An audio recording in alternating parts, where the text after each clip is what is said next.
Hello and happy Wednesday, or whatever day it is you're watching this. It's Wednesday here, and been wanting to jump on and do a little video for a little while now. I just kept putting it off, but very important topic, and I think it's something that'll resonate with a lot of people because it definitely, as I was thinking through my talking points, it's resonated with me, and it's something that I've been thinking a lot about. And so the topic is something that no one really likes, and it's rejection.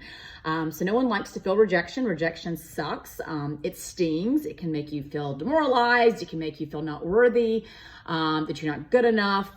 But I really think a lot of times rejection is just a chance to potentially improve, but it's a chance to change and to reframe the reason something may be happening into something positive. So hang with me, I'm going to elaborate. But where this, I guess, idea came about, I was talking to a friend of mine who has become a friend, but she's someone I started out mentoring. And she was applying for a job, interviewing. Things were going well. She made it to the final rounds. She was super excited about the job. I was giving her some advice on the interview and giving her some feedback on her business plan. And so she felt she had it in the bag. And then she went to the final interview and found out they went with the other candidate. Someone listening has had that same experience. I've had it several times. And so it can be very, it can sting, right? It sucks. You thought you had this job. You've psyched yourself up mentally. You think, okay, this is the dream job. This is my next step in my career.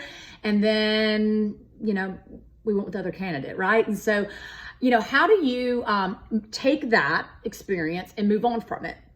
And so I think there's three ways, because, let me stop for a minute. Rejection can happen outside of the career, right? It can happen in anything that you're applying for where there is a selection process. It can happen in a breakup. Rejection is something that is prevalent throughout our lives, something we all have got to deal with. And if you haven't encountered it yet, lucky you, but it'll happen at some point. But I'd like to take, a minute just to kind of share some ways that you can take that moment of rejection and that experience and reframe it into something positive. And so I have three ways to do that. The first one, as I said, is reframing it. So instead of thinking, why is this happening to me? I want you to take the mindset of why is this happening for me?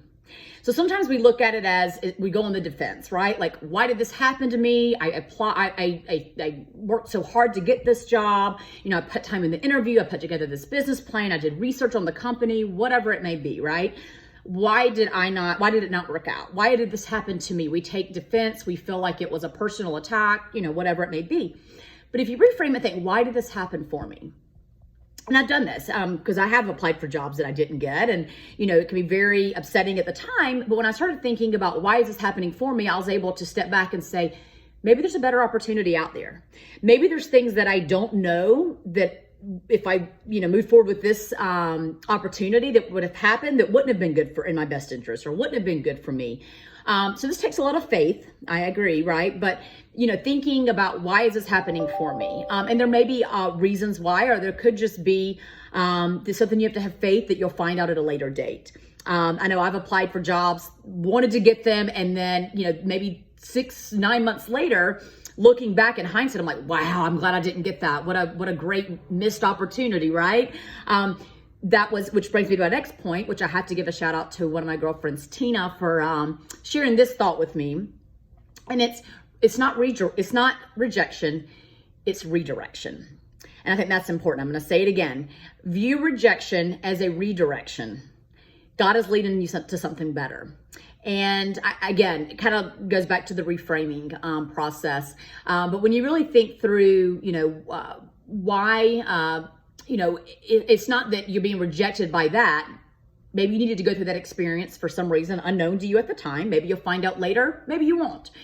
But trust, again, have faith that there is a redirection to something better for you.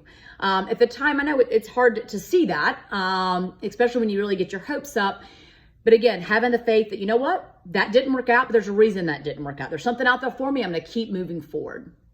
So it's not rejection, it's redirection. And the last point, and I wrote all these down because I love to talk and get expressive, and usually I forget where I'm going with everything, get way off track.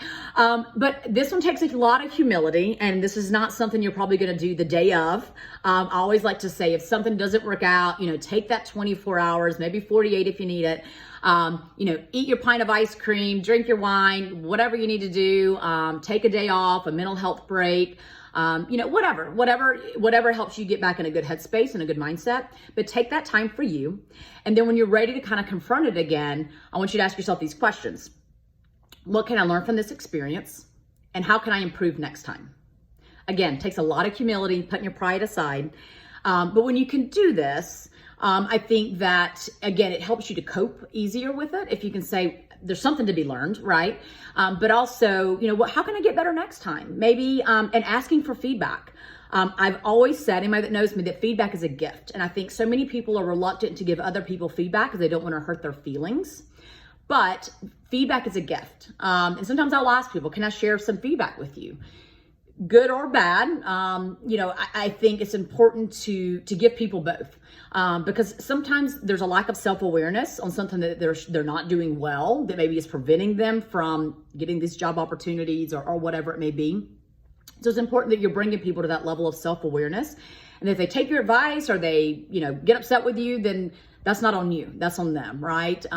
But being able to share that feedback is important. So again, if you're in that position and you're kind of want to better understand, why am I going through this rejection? But it's really a redirection, remember. But why am I going through this? Ask yourself, what can I learn from this? And then whatever I've learned, how can I use that to improve in the next interview I go into the next situation I go into where I could possibly face, not being chosen for or selected for whatever it is I'm applying for. So anyways, again, I'll recap, reframe it. Why is this happening to me? From why this is happening to me to why is this happening for me? Number 2, view rejection as redirection. And number 3, ask yourself when you're ready, what can I learn from this and how can I improve? So hopefully this resonated with you, and hopefully you take something away from it. And the next time you're faced with this type of situation, I hope that you can cope with it a little easier, and are able to move forward. So hope you enjoyed this. Enjoy the rest of your day, your week, your month. I'll see you again soon. Bye.